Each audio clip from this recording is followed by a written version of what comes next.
चलिए क्लास को आगे हम कंटिन्यू करते हैं। जो हमारा जो पिछला टॉपिक था वो क्या था, चेन रूल। ठीक है, चेन रूल के अकॉर्डिंग हम क्वेश्चंस को क्या करें तो और सिंप्लीफाई करें। तो हमारा जो नेक्स्ट क्वेश्चन है वो चेन रूल पर ही बेस्ड है। क्लियर है, इतनी बातें सबको समझ में आ रही हैं। चलिए, तो now question is y equal to sec of log of x की पावर n। क्लियर, हमें dy बाई डी एक्स की वैल्यू से यहाँ पर फाइंड आउट करनी है। इतनी बातें सबको क्लियर में आ रही है। तो बेसिकली अगर चेन रूल आपको समझ में आया होगा मेरे पिछले वीडियो लेक्चर्स में, तो इस टाइप के क्वेश्चंस को सॉल्व करने में आपको कोई प्रॉब्लम फेस नहीं करनी पड़ेगी। क्लियर। चलिए, तो चेन रूल की हेल्प से हम क्वेश्चन को सॉल्व कैसे करेंगे। फंक्शन क्या गिवन है, y of y equal to sec of log of x की पावर n। क्लियर, इतनी बातें सबको समझ में आ रही है।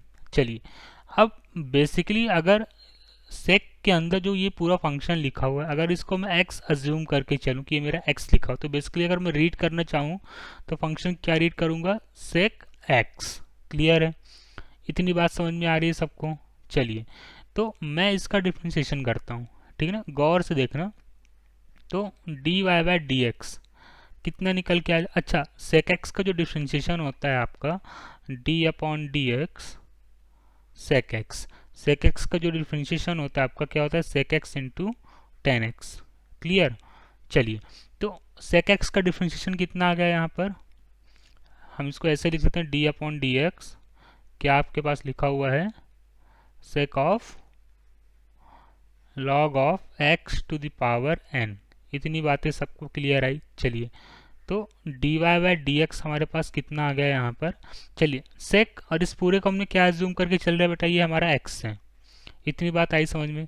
तो ये जहाँ जहाँ एक्स है यहाँ पर, वहाँ वहाँ हमें क्या पुट करना है, लॉग ऑफ एक्स की पावर एन। इतनी बात सबको समझ में आई। तो डिफ्रेंशिएशन ऑफ क्या आ गया आपका, sec X log of x की पावर एन का डिफ्रेंशिएशन कितना आ गया, सेक लॉग ऑफ एक्स की पावर एन इंटू 10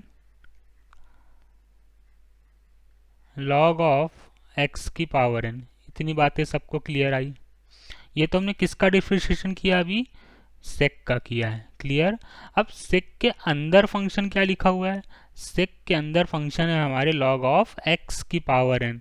तो अब हमें सेक के अंदर के फंक्शन का डिफ्रेंशिएशन करना है। इसी को हम क्या बोलते हैं, फंक्शन के अंदर फंक्शन अगर हम डिफ्रेंशिएशन कर रहे हैं तो इसको हम क्या बोलेंगे, हम यहाँ पर क्या अप्लाई कर रहे हैं, चेन रूल अप्लाई कर रहे हैं। इतनी बात सबको समझ में आई। तो अब फंक्शन अंदर क्या लिखा है, लॉग ऑफ एक्स की पावर एन। क्लियर। तो हमने फंक्शन के बाहर का तो डिफरेंशिएशन कर लिया, लेकिन अब हमें यहाँ पर क्या करना है, फंक्शन के अंदर का फंक्शन जो लिखा हुआ है उसका भी डिफरेंशिएशन करना है। इतनी बात सबको समझ में आ रही है अच्छे से। चलिए, तो फंक्शन के अंदर क्या लिखा हुआ है, लॉग ऑफ एक्स की पावर एन। तो अब हमारा क्या आ जाएगा, now D Y by D X log of x की पावर एन।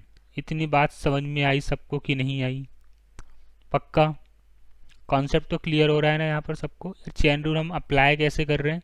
चलिए, तो नाउ हमारा जो D Y by D X था वो कितना आ गया, सेक लॉग ऑफ एक्स की power N into 10 log of x की पावर एन। इतनी बातें अब चलिए, अब यहाँ पर क्या फंक्शन है आपका, लॉग का फंक्शन है। हमें लॉग के फंक्शन का डिफरेंशिएशन करना है। तो लॉग, अगर मैं इसको वापस से ये जो फंक्शन लिखा हुआ है इतना फंक्शन, अगर मैं x की पावर n को बेसिकली मैं क्या जूम करके चलूँ, ये मेरा x से लिखा हुआ है यहाँ पर। क्लियर। तो अगर मैं रीड करता हूँ तो ये हमारा क्या होता है, लॉग x। और आपको पता है d upon D X log x कितना होता है बेटा, 1/x। इतनी बातें सबको क्लियर है। चलिए, तो लॉग का डिफरेंशिएशन कितना आ जाएगा, 1 अपॉन एक्स। और x क्या है आपका यहाँ पर, x की पावर n। ये तो अभी किसका डिफरेंशिएशन हुआ, लॉग का हुआ, लेकिन लॉग के अंदर फंक्शन क्या है, x की पावर n। तो अब हमें किसका डिफरेंशिएशन करना है यहाँ पर, d upon D x x की पावर n का। बातें लॉजिक मतलब फंक्शन के अंदर फंक्शन गिवन है यहाँ पर, तो हम हर एक फंक्शन का इंडिविजुअल एक एक करके यहाँ पर क्या करते जाएंगे, डिफ्रेंशिएशन हम करते जाएंगे। इतनी बातें सबको क्लियर हो रही है। चलिए, तो now D Y by D x equal to कितना आ जाएगा बेटा, D Y by D x equal to आपका आ गया सेक लॉग ऑफ एक्स की power n into 10 log of x की पावर n इंटू 1/x की पावर n। क्लियर। और x की पावर n का डिफ्रेंशिएशन क्या होता है, n इंटू एक्स की पावर n-1। इतनी बातें सबको क्लियर हो रही हैं कि नहीं हो रही हैं? पक्का? लॉजिक में कोई कंफ्यूजन है क्या सबको? तो यही हमारे गिवन फंक्शन का क्या निकल के आ गया बेटा, डेरिवेटिव निकल के आ गया। क्लियर? लॉजिक तो क्लियर हो रहा है ना? यही हमारे फंक्शन का क्या निकल के आ गया, डेरिवेटिव निकल के आ गया। क्लियर?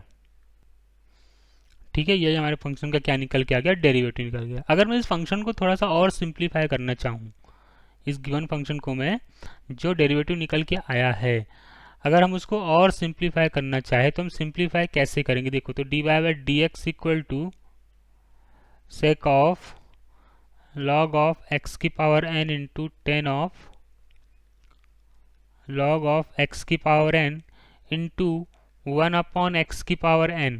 देखो यहाँ पर क्या लिखा हुआ है, इंटू n, 1/x की पावर इंटू n। अब यहाँ पर आपको क्या लिखा है, बेसिकली x की पावर n-1। ये हाईलाइटेड दिख रहा है मेरा सबको, x की पावर n-1। तो अगर मैं इसको ब्रेक करके लिखूं तो हम क्या लिख सकते हैं, x की पावर n इंटू एक्स की पावर -1। यार बेस सेम होता है तो पावर क्या होती है, ऐड हो जाती है। तो पावर ऐड होके आपका यही लिखा हुआ है, ठीक है ना? बेस सेम होता है, पावर ऐड हो जाती है, तो बेस तो सेम है यहाँ पर, और पावर ऐड होगा तो n-1। तो हमने n-1 को ब्रेक करके x की पावर n इंटू एक्स की पावर 1 लिख दिया। तो ये क्या हो गया, x की पावर n से x की पावर n कैंसल आउट हो गया। इतनी बातें सबको क्लियर आई? चलिए, तो D Y by D x हमारा कितना हो गया बेटा, सेक log ऑफ x की power n into 10 log of x की पावर n इंटू n। और जो यहाँ ये हमारा x की पावर -1 लिखा हुआ है, तो इसको हम क्या लिख देंगे यहाँ पर, n/x। ये हमारा फाइनल डेरिवेटिव निकल के आ गया गिवन फंक्शन का। तो किसी भी फंक्शन का हम डेरिवेटिव इस टाइप से फाइंड आउट करते हैं। क्लियर?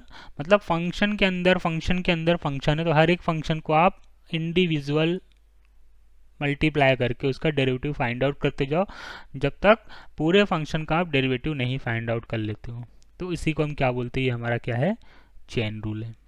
क्लियर? लॉजिक क्लियर हो रहा है सबको? यार क्वेश्चंस कैसे सॉल्व हो रहे हैं चेन रूल से, ठीक है ना? चलिए, अगला क्वेश्चन क्या है हमारे पास। नाउ नेक्स्ट क्वेश्चन इज,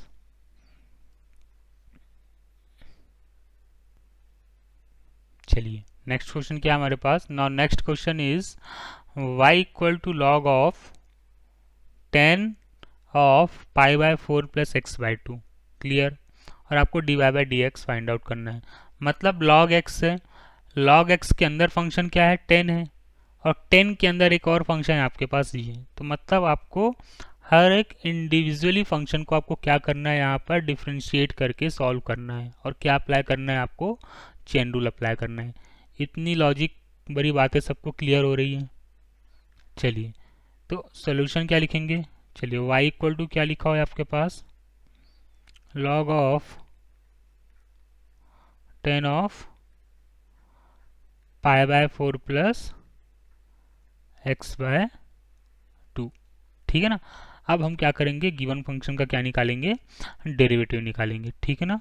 तो D Y by D x क्या निकल के, अच्छा log, अगर इस पूरे फंक्शन को मैं x अज्यूम करके चलूँ तो देखा जाए तो log x का फंक्शन बन गया। क्लियर है ना? चलिए, तो log x का डिफ्रेंशिएशन होता है 1/x, तो 1/x, x की प्लेस पे क्या हमने अज्यूम करा है, 10 of pi by 4 plus x by 2। ठीक है ना? ये तो भाई 10 का log का डिफ्रेंशिएशन हुआ। अब आपको क्या करना है, d by d x, log के अंदर फंक्शन क्या लिखा हुआ है बेटा, log के अंदर है 10 of x by 4 plus, sorry pi by 4 plus x by 2। Clear? Log के अंदर फंक्शन क्या लिखा हुआ है, π/4 प्लस x/2। इतनी बातें सबको क्लियर आई समझ में, पक्का?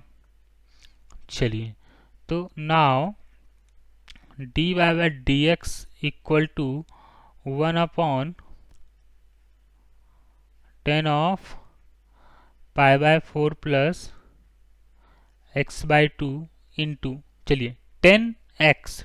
अगर इस पूरे फंक्शन को, ये जो गिवन फंक्शन है, ये जो पूरा गिवन फंक्शन है, इस पूरे फंक्शन को अगर मैं यहाँ पर वापस से क्या एज्यूम कर लूँ बेटा, इस पूरे फंक्शन को अगर मैं वापस से x एज्यूम कर लूँ, तो बेसिकली देखा जाए 10x लिखा हुआ है, तो 10x का डिफ्रेंशिएशन कितना होता है, सेक स्क्वायर x, ठीक है ना।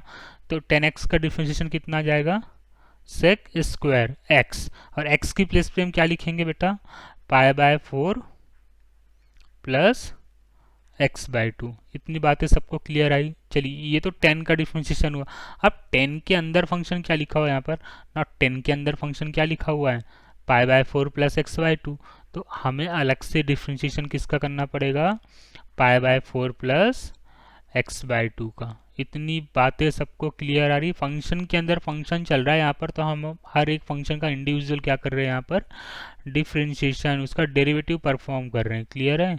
तो dy/dx कितना आ गया, 1/10 of π/4 plus x/2, clear, into sec square π/4 plus x/2 into, चलिए π/4 तो कांस्टेंट हो गया यहाँ पर, तो कांस्टेंट का डिफ्रेंशिएशन तो 0 हो गया, और x/2 का डिफ्रेंशिएशन कितना हो जाएगा बेटा, 1/2, तो इंटू 1/2। क्लियर?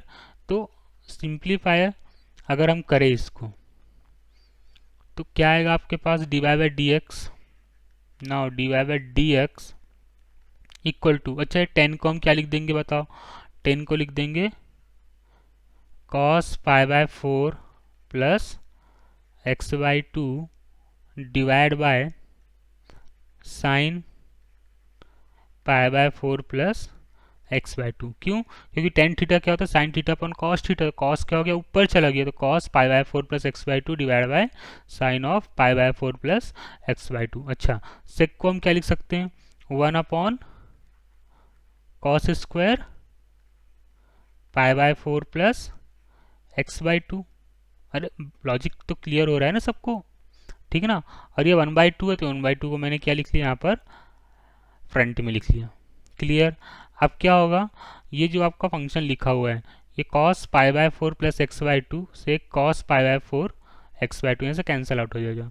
तो देखा जाए तो dy/dx आपका कितना आ गया, 1/2 sine π/4 plus x/2 into cos π/4 plus x/2।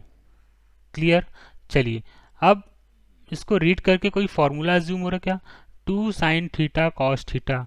अगर π/4 प्लस x/2 को हम थीटा अज्यूम करके चले, तो बेसिकली अगर मैं इसकी प्लेस पर अगर थीटा पुटअप करता हूँ, तो देखा जाए तो 2 साइन थीटा कॉस थीटा, इसका फॉर्मूला बन रहा है 2 sine theta cos theta. Formula किसका होता है, साइन 2 थीटा का।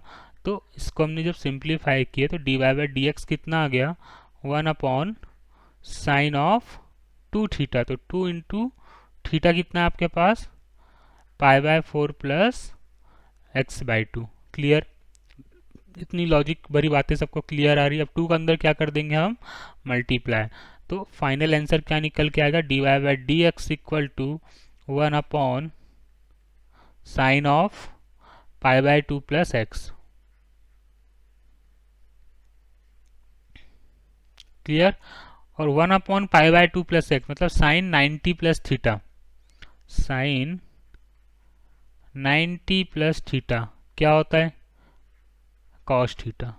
क्लियर? साइन 90 प्लस थीटा क्या होता है, कॉस थीटा होता है। इतनी बातें समझ में आई सबको कि नहीं आई?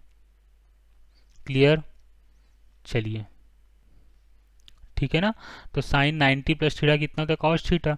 तो dy/dx यहाँ से कितना आ गया, 1/cos कॉस थीटा, और 1 अपॉन कॉस थीटा किसके बराबर हो गया बेटा, सेक थीटा के बराबर हो गया। किसके बराबर हो गया, सेक थीटा के बराबर। तो गिवन फंक्शन का डेरिवेटिव कितना निकल के आ गया, सेक थीटा। मतलब कहने का मतलब ये है हमारा कि अगर आपको 11th की ट्रिग्नोमेट्रिक प्रॉपर्टीज याद है तो आपको सॉल्व करने में यहाँ पर कोई भी प्रॉब्लम नहीं आएगी। 11th की ट्रिग्नोमेट्रिक की प्रॉपर्टीज और साथ ही साथ कौन से फार्मूलेस, जो हमने डिफ्रेंशिएशन के लेक्चर 1 में बेसिक कॉन्सेप्ट्स के फार्मूले हमने डिस्कशन किए हुए थे, ठीक है ना। अगर ये बेसिक अप्रोच आपके क्लियर है तो कैलकुलस वाले पोर्शन में, कैलकुलस का जो हम फर्स्ट पार्ट डिफ्रेंशिएशन का यहाँ पर सॉल्व कर रहे हैं, उसमें आपको कोई भी प्रॉब्लम फेस नहीं करनी पड़ेगी। तो आई होप आपको ये चेन रूल अच्छे से समझ में आ रहा होगा, है ना। अगर किसी को चेन रूल समझ में नहीं आता है तो आप मुझे नीचे कमेंट बॉक्स में आप मुझे मैसेज कर सकते हैं, तो आपके डाउट नेक्स्ट वीडियो लेक्चर में यहाँ पर क्या हो जाएंगे, अवेलेबल हो जाएंगे। इतनी बातें सबको क्लियर हो रही है, पक्का। चलिए।